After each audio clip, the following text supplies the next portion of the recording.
we are not nationalistic for people that were killed. Oh, no, not because they were mentioned in the court. The court never mentioned 30,000 something people that were killed. The court never mentioned about people that lost their business and run away from their villages. It's not something, I don't let me to go emotional here, because it's not something anybody can discuss. A lot of Igbos were killed, Sean. A lot of Igbos were killed. If you don't know it today, let Igbos stop being emotional. I want us to settle down and go on our knees and find a way that the man can be released. It's part of my job to do it. And nobody should question the decision of Justice Omotosha, because Justice Omotosha's question is a judgment of the court. Once the court says, what we should start looking now, the kind of people are going to appellate court, and we are using the political sides to solve the problem. I've told you several times on this show that people, Nigeria hate themselves. The hatred in this country is so much. Nobody, we are not nationalistic for people to say, I love Nigeria. Nobody loves Nigeria.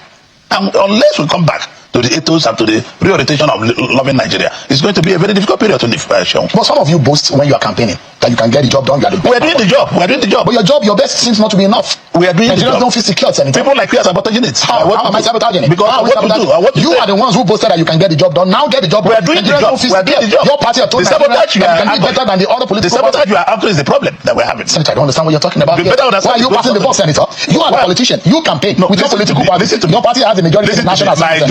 Our job as a Senate, as National Assembly, is to make law and pass to the executive.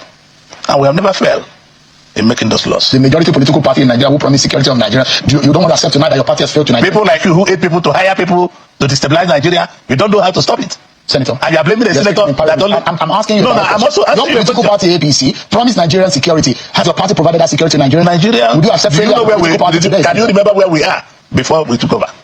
Do you know the statistics of insecurity? No, do you know where we are? Were you living in Abuja before? The Catholic Church here in Massacre were being bombed. Everything were being bombed. The Boko Haram took over all the Borno State, but it's just in few tiny places. These people are coming to hit and run away.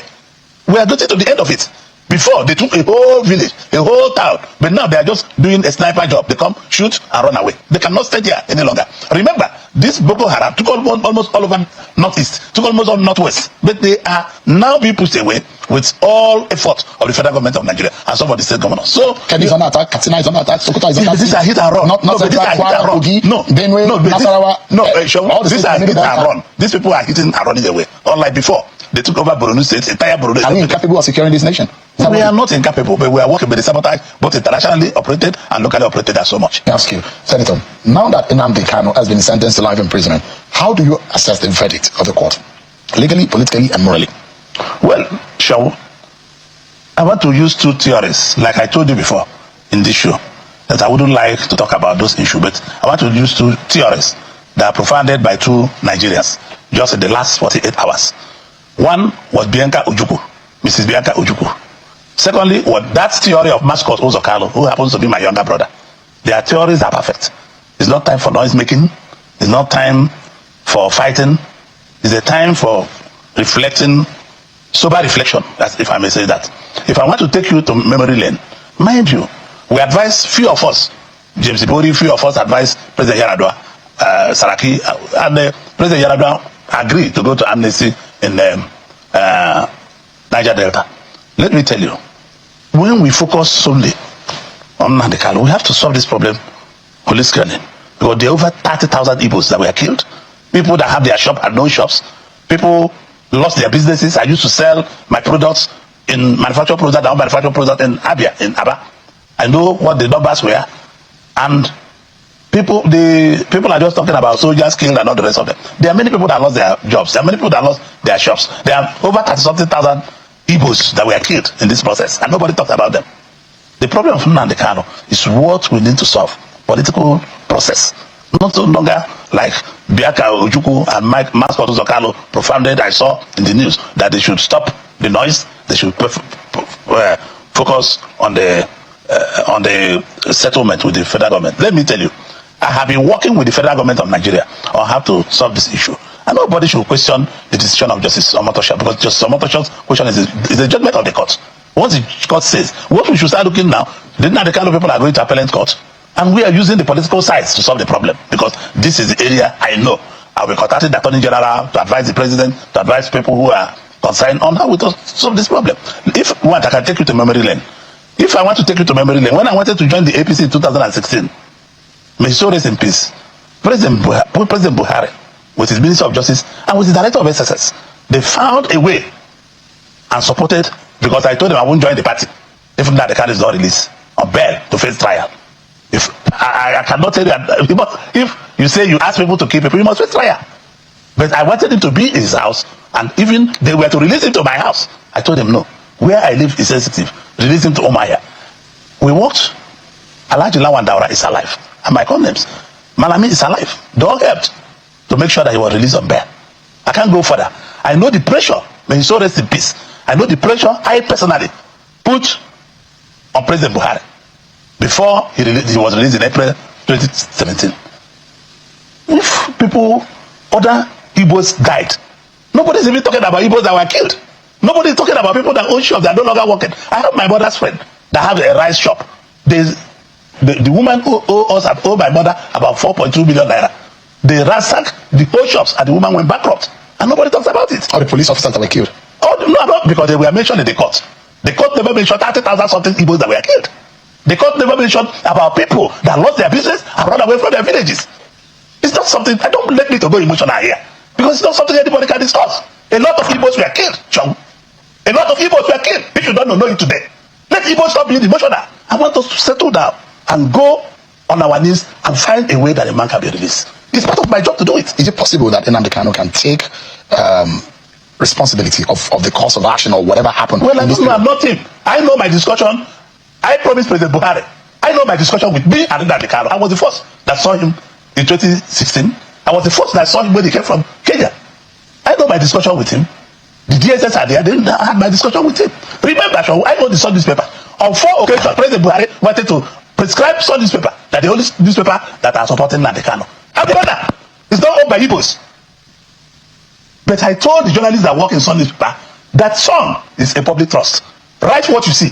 Because the federal government then wanted Sun to stop putting Nnamdi Kanu on the front page of the paper. I'm not for against anybody. I'm for true free press for anybody. The press must be free. Without Louis Audio is your colleague. When he left as Sun editor for 5 years, he wrote at the back of the Nation, when he went to be editor of one of the title of the Nation newspaper, that Orji Kalu is the best publisher I have seen. I never asked him to subtract. If you ask Femi Adesina, he will tell you the same thing. If you ask Eric Osage, Tony Oyema, all the people, but so recipes did back and when they will tell you, I have never interfered on the newspaper. Give me a moment. This is Orji Uzor Kalu, a serving senator. He's the one talking like this concerning Nnamdi Kanu's being sentenced to life imprisonment. He is saying that nobody should question the judgment of the Omotosho from the court, Omotosho. That nobody should be emotional here. That Igbo people should not be emotional here.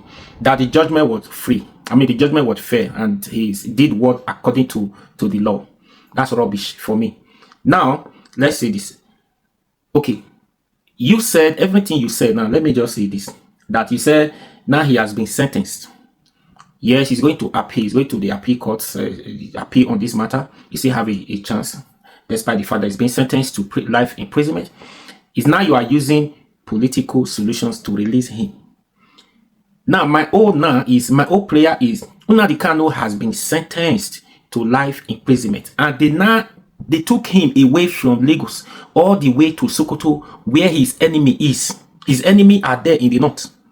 Yes, his enemies are there in the north. My prayers for before Nnamdi Kanu being released, whether he goes to the Supreme Court, he's been released, he come out alive, because he's there in the north, in the hands of his enemies, in the area of where his enemy lives. He's there. Even if the courts now today make judgment, they appeal to this issue, they goes to the Supreme Court, and the judgment is Nnamdi Kanu's favor. Before they could release him from that prison, it takes the grace of God. Nnamdi Kanu will live to the life God has already ordained that he was going to live, spend on this earth.